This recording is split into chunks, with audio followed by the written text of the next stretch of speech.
back in 1971, when the Act of Parliament was passed to form the Chichester Harbour Conservancy, one of its new responsibilities was to help people learn about the harbour. The idea being that if we know about the harbour and we understand it, we will care about it, and then we will all help to look after it.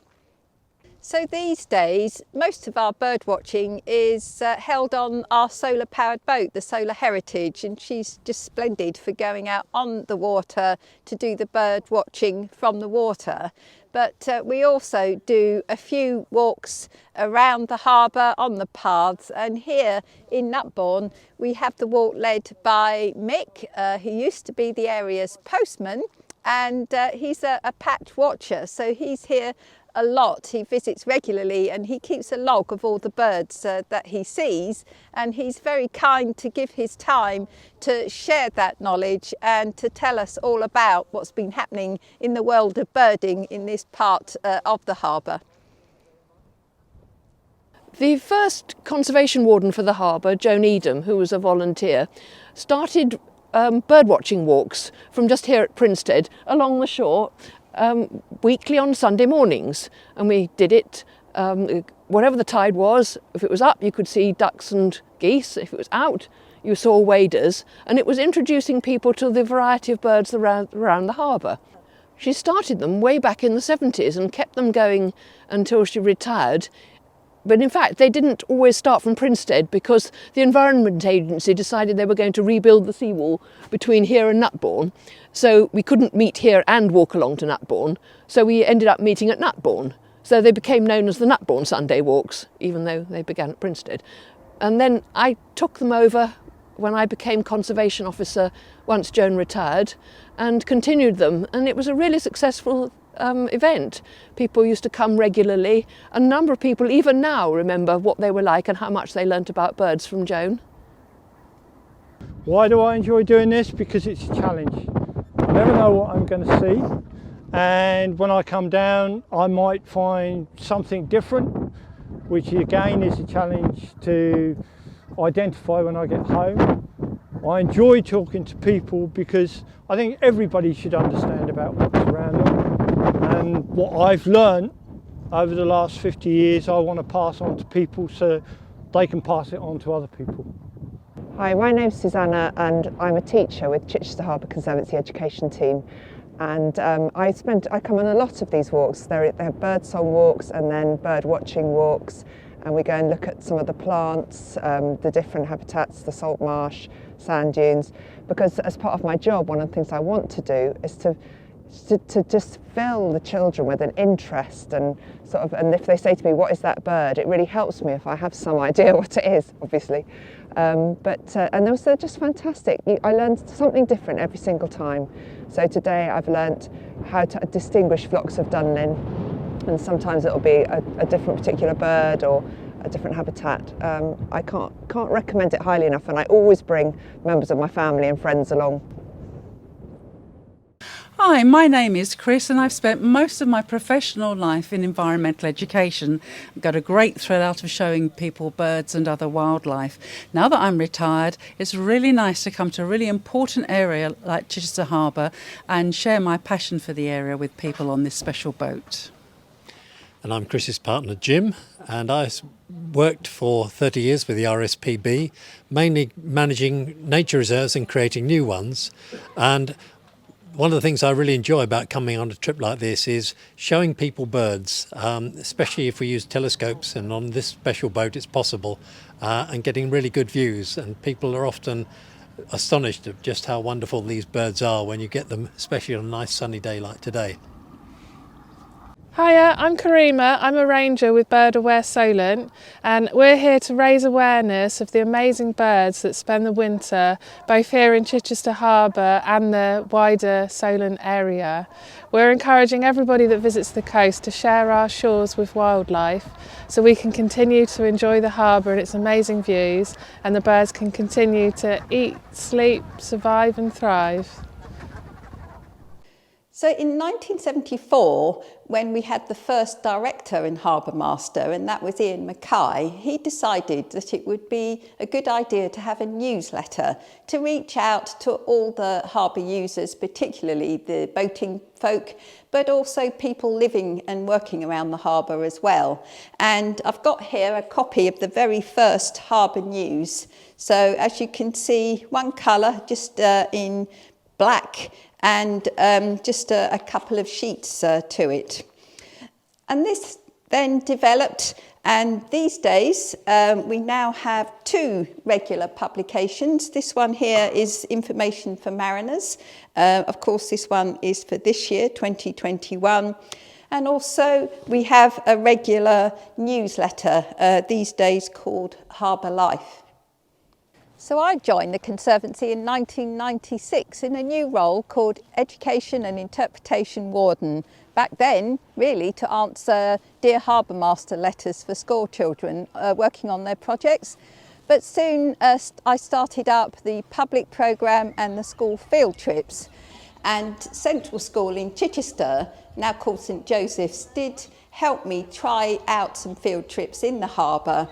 And we discussed that it would be a good idea to develop them, but I realised I needed shelter and toilets. So in my annual report, I did say I'd like some shelter and toilets.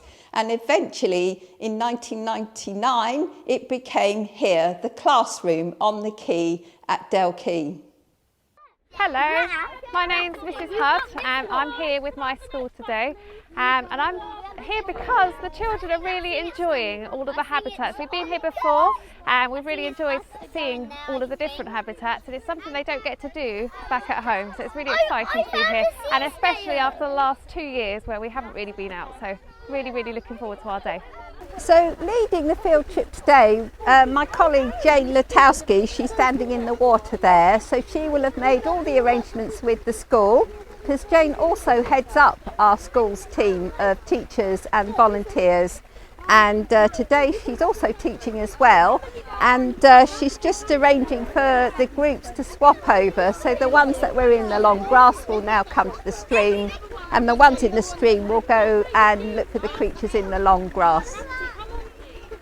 One of the aims for the Education Centre in terms of the Conservancy's work is to be inclusive as possible, and we work with many different groups of people, many different young people and families, people with learning difficulties, and lots of schools. Roughly each year we have about 8,000 visitors that work with us, and we do many sessions. A lot of work is with primary schools and also secondary schools, and also sometimes we work with universities and colleges. One of the challenges for the Education Centre and our team of 6 teachers and 10 volunteers is the fact that we work outside in public spaces, so that can have its challenges and interests, but it means that the children have a lot of time in the harbour instead of sitting in a classroom space. So I drew together the first activity programme, and I see I did that in my first year. This is 1996, just one A4 leaflet, all printing in just the one colour, black. And there was a programme every year that was printed up, and it was in 2003 that we were able to go into full colour, and it was a little booklet full of events. And then just carried on. Through the years, we did try having 2 in a year and then went back to an annual guide. It's really interesting to see how things developed over the years. But the last one that was printed was in 2019, because after that we felt it was best to have all our events on our website. I remember back in 1996 that the very first event that I organised was a stream dipping event here in Fishbourne Meadows, and Andy Potier, who was conservation warden at the time, suggested that this would be a really good one to start with, but I hadn't done any stream dipping before, so I had to learn how to do stream dipping the correct way, because it is different from pond dipping. But you do have your tray that you put your water in, And then the thing that I learnt, which I didn't know about, is that you have to do a stream dipping dance, a shuffle, and you pop your net in, touching the bottom, and then you do this little shuffle. And I was astonished that I had to learn this. And as you can imagine, I've been doing the shuffles for quite a few years since then.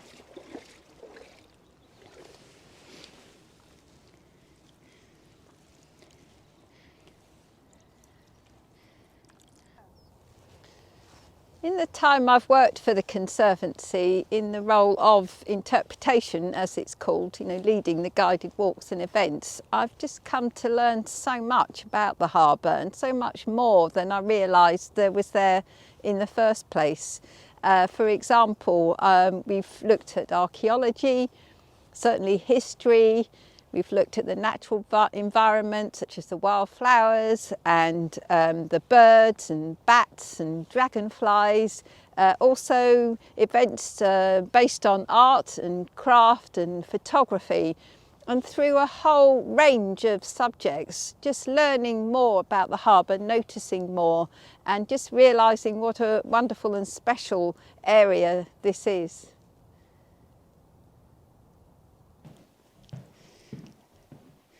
So for the past couple of years, we've had the COVID era, and so I wasn't able to lead any events. So instead, I've spent quite a lot of the time developing downloadable PDFs for family activities and also walks and cycle routes in the harbour. And what I have here are the family activity sheets. So there were 2 batches of 10, so have produced 20 of these, and they're very soon going on the website for families to be able to download them and to carry out the activities themselves on their own. So also during the COVID era, when we were working at home, I put nearly all the guided walks that I lead during the year into a downloadable PDF form, and here they are, printed up, most of them. There are 22, and they are short strolls and longer walks. The 3-day walk that has been going for nearly 40 years, and also 3 cycle rides. And just recently we've had them published so that you can buy them in a pack, and we are now selling those from the Harbour office. Today there is a survey going on. It's a fish survey, and it's in conjunction with IFCA, the Inshore Fisheries and Conservation Authority, and they're looking to see how many species we have coming into the harbour, and then we look at numbers over time. Hi, I'm Angharad Purcel from Sussex Inshore Fisheries Conservation Authority. Today we're in Chi Harbour, East Head, and we've just been doing a small fish survey with Sparsholt College. So we try and do them every year, sort of October, November time. And we've just done 2 hauls. We've put a net out, and thankfully we've caught a few fish today. Nice haul of flatfish, a few golden grey mullet and bass, and some sand smelt. So it was a really good haul. And these are surveys for Sparsholt College students, fisheries and agricultural module at college. So as the Harbour Authority, we have a responsibility to communicate information to all harbour users on a wide manner of topics. That could be for safety reasons, it could be for changes to navigational infrastructure. So we issue what are known as local notices to mariners, first and foremost. So that could be something, let's say, if a navigation mark has failed, or a light has failed, or a vessel has sunk in a navigable channel, we will issue a notice, and we will broadcast that notice, typically through an email campaign, which people can subscribe to make people aware of something that could affect them as they're out and about in the harbour. During the sailing season, we issue what we call the Weekend Navigation Bulletin. Now, this goes out every Friday and will contain information much more relevant to what's happening typically that weekend, weekends being our busiest times, generally. That will include information on racing start times. Some of the clubs in the harbour, in fact almost all the clubs, can field a very large racing fleet, and particularly when starting a race and the vessels are all lining up in one place, they can in essence form almost a bit of a blockade for people that are trying to navigate through the harbour. So we try and get that information out to people so they can make a conscious decision to say, okay, I can see there's lots of racing going on at that time, so actually I'll set off half an hour earlier or half an hour later. And in that way we can control and manage the flow of traffic through the harbour.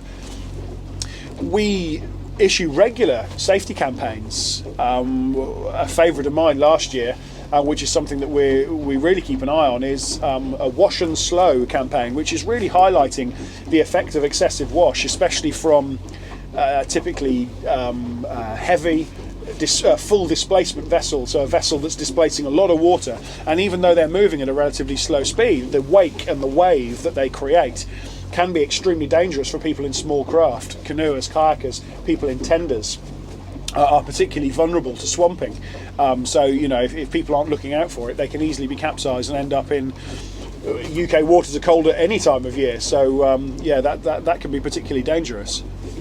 So of course our Victorian sailing boat, the oyster boat Terror, she's just such a wonderful example of learning about history and the once famous Emsworth oysters, because we can all go out for a sailing trip on her, and while we're out sailing and enjoying Chichester Harbour, the skipper and the crew tell something of her renovation and also the job that she used to do in times gone past. She's finished her sailing season for this year, and tomorrow her mast will be taken off for renovation. She'll be repainted by volunteers from Friends of Chichester Harbour, and then all the work will be done, and then she'll be back ready to go out sailing again in April next year. So it's a lovely sunny but blustery day here at East Head.